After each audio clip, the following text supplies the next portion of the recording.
而家我會講第一個測試啦，就係聲音反應測試啦。咁我呢個測試嘅目標啦，係從聽覺嘅刺激去感知我哋去做一個動作嘅反應時間啦。咁主要係評估我哋嘅中樞神經系統對聽聲嘅反應能力。咁我哋需要嘅設備啦，就係我哋有一部電話啦，咁入面下載一個反應時間測試嘅 app 啦。咁我哋喺一個安靜同埋冇人打擾嘅環境去做啦。咁喺呢個評估嘅步驟啦，咁我哋一開頭準備喺部電話度，我哋攞住部電話，然之後撳住開始嘅掣，當聽到聲音嘅時候放手，咁我哋就會完成嘅測試。呢個就會有我哋嘅測試時間啦。咁我哋通常呢個數據就係少於150毫秒啦，係屬於 excellent 啦。咁150毫秒到250毫秒，我哋係屬於 good 嘅。但係如果過咗350毫秒係屬於一個慢嘅反應啦。咁點解我會用呢個測試嘅原因就係因為呢個測試嘅方式咧係好普遍嘅，可以一嚟啦可以排除人為計時嘅誤差啦，同埋個結果係好可觀嘅咯。即係同埋我哋可以重複去做呢個測試，非常適合於我哋喺專項運動訓練後嘅真實表現進行嘅相關測試。分析 E-test 嘅測試啦，咁呢個目標咧就係測試受訓者嘅敏捷啦、速度啦，仲有變換方向嘅能力同埋身體嘅控制能力啦。咁所需嘅設備啦，我哋會用4個雪糕筒啦，同埋我哋會用個計時器啦。咁我哋點樣做咧？我哋首先會喺第一個雪糕筒度作為一個起點，跟住向前跑到中間呢一個雪糕筒啦，向右望到第側邊嘅雪糕筒，再到呢個。之後翻嚟中間向後佔翻一個雪糕筒，咁我哋就會完成一個 T-test 嘅測試啦。咁通常嘅數據咧就係少於99.5秒就係一個屬於 excellent 嘅評分啦。咁到9.51同埋9.51至10.5秒係屬於 good 啦，而11.5就係屬於 poor 啊。咁我哋點解要做呢個測試咧？就係因為短跑嘅訓練中啦。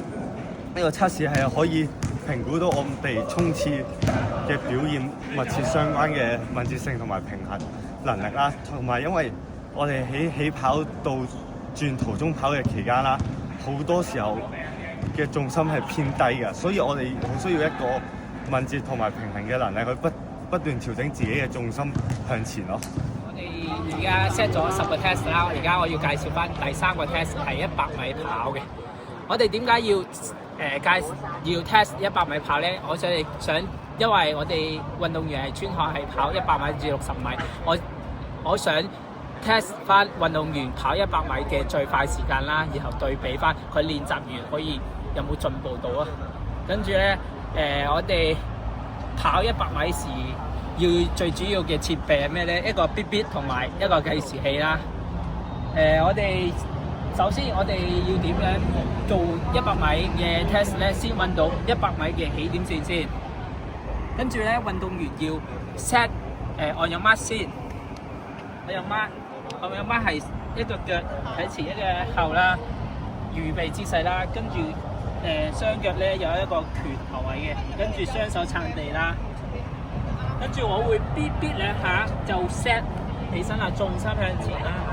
跟住前腳係逆直90度啦，後腳差唔多係140度左右啦。跟住我再咇一下，你嘅運動員就會向前啦，開跑啦，用全力衝向前啦。跑完100米啦，我會喺終點嗰度計翻時嘅。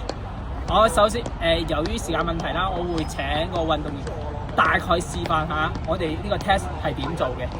首先讓運動員我用乜先？係啦，我用孖先，係啦，我會咇兩下佢就 set 啦，跟住開跑，係啦，全力衝刺啦，係啦，我就會喺終點記緊時嘅，佢跑到咧，我就會撳停，就會記到運動員嘅100米跑嘅時間啦。好啦，完成咗就係呢個就係100米 test 嘅步驟同埋點樣做。介紹翻第4個 test， 我哋第4個 test 係咩咧？30米嘅快速跑啦。首先我哋點解要做呢個 test 咧？我哋想 test 翻運動員嘅最快嘅起跑速度可以30米可以跑到幾多啦，同埋佢嘅反應有幾快啦。跟住咧呢個 test 最主要用嘅設備係咩咧？一個 BB 啦，跟住同埋計時器啦，跟住咧我哋首先30米 test 你要點樣做咧？要先揾到30米嘅拉啦，跟住咧度咗30米喺嗰度啦，跟住有個 mark 喺嗰度嘅。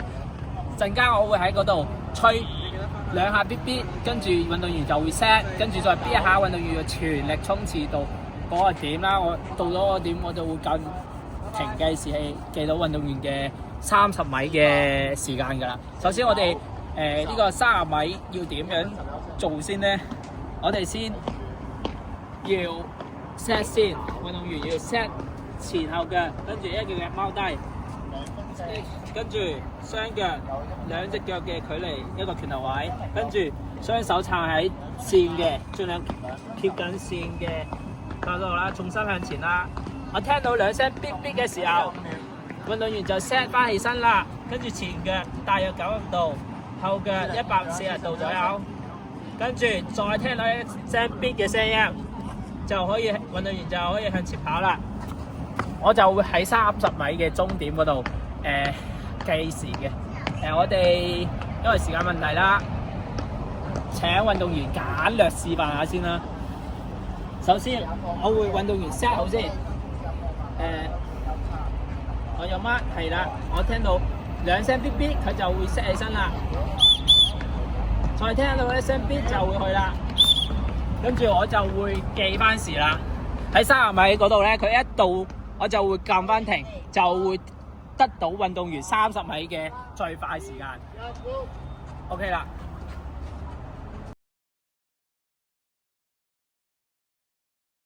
好啦，我哋設嘅10個 test， 我而家講嘅係第5個 test， 係飛行30米跑啦。飛行30米跑係咩咧？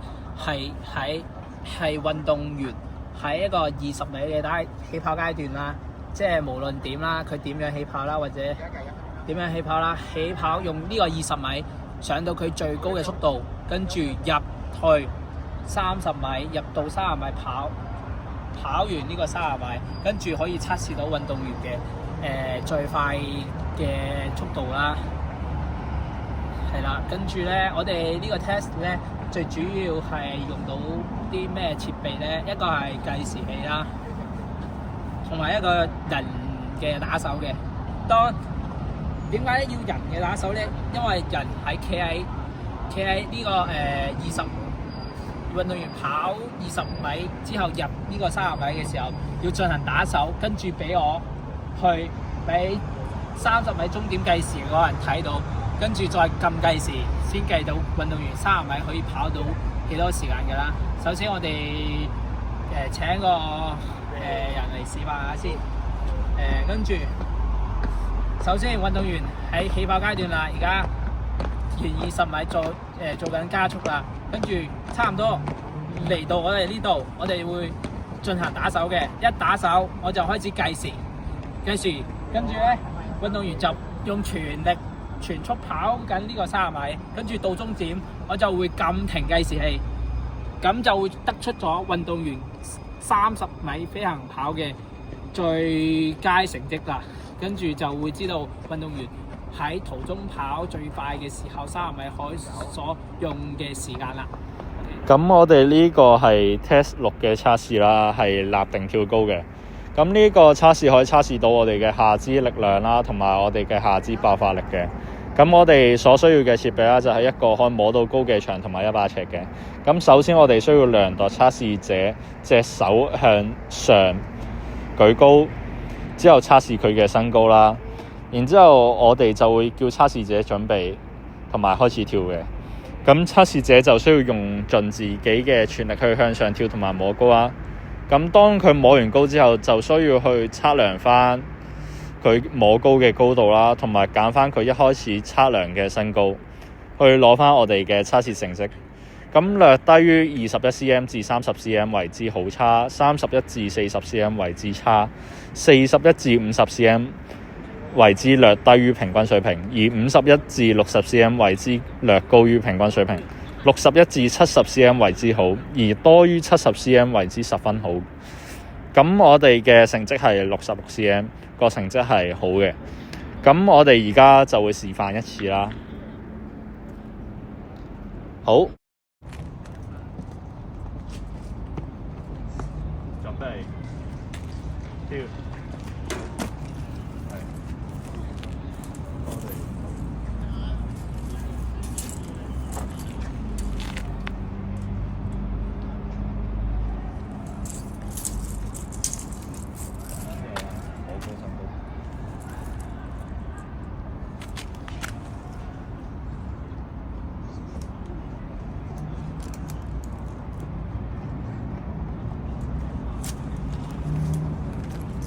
咁我哋 Test 7嘅測試啦，係立定跳遠嘅。咁呢個測試啦，可以測試到我哋嘅下肢力量啦，同埋我哋嘅下肢爆發力嘅。咁我哋所需嘅設備啦，就係一個空曠嘅場地啦，同埋一把尺嘅。咁首先我哋需要揾一條線啦，然之後我哋嘅測試者就需要企喺呢條線嘅後面啦。咁當個測試者準備完成之後啦，我哋就會叫佢開始跳。咁測試者就需要用盡自己嘅全力跳向前面啦。咁當測試者跳完向前之後啦，佢就需要企喺落地嘅位置啦。咁我哋就需要用翻把尺去量度佢嘅起跳位置啦，同埋佢嘅落地位置嘅，去攞翻個測試成績。咁啦，我哋測試嘅成績啦，低於191 cm 為之好差啦，191至210 cm 為之差，211 cm 至220 cm 為之略低於平均水平，221 cm 至230 cm 為之一般啦。咁231 cm 至240 cm 為之略高於平均水平，而240 cm 至250 cm 為之好。咁多於250 cm 為之咧，就係十分之好嘅。咁我哋嘅測試成績係295 cm 啦。個成績係十分之好嘅，咁我哋而家就會示範一次俾大家睇啦。準備好未？準備好啦。好，準備，好，跳。好，咁我哋就會測試翻，攞翻我哋嘅距離啦。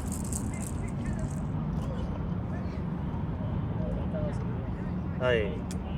咁我哋就會測試翻我哋嘅距離嘅，喺呢度記錄翻個成績啦。呢個動作係臥推，最主要係訓練我哋上半身最大嘅輸出力量，然後去測試1RM嘅重量。咁首先我哋要揾一個臥推架，然後係瞓上平躺上去臥推凳上面，然後揸起支槓。槓鈴嘅落點落到係胸大肌嘅下緣方向，然後向上推起。然後我哋因為要追求到1RM嘅重量，所以我哋會將重量不斷向上加到自己做到1下為止。我哋呢個動作係槓鈴深蹲，佢去幫我哋去測試下肢嘅最大力量啦。然後我哋係採取1RM去測試啦。咁首先我哋要揾一個槓鈴啦。咁最好就要有一個深蹲架，咁如果冇嘅話都冇關係。咁首先我哋攞深蹲，攞呢個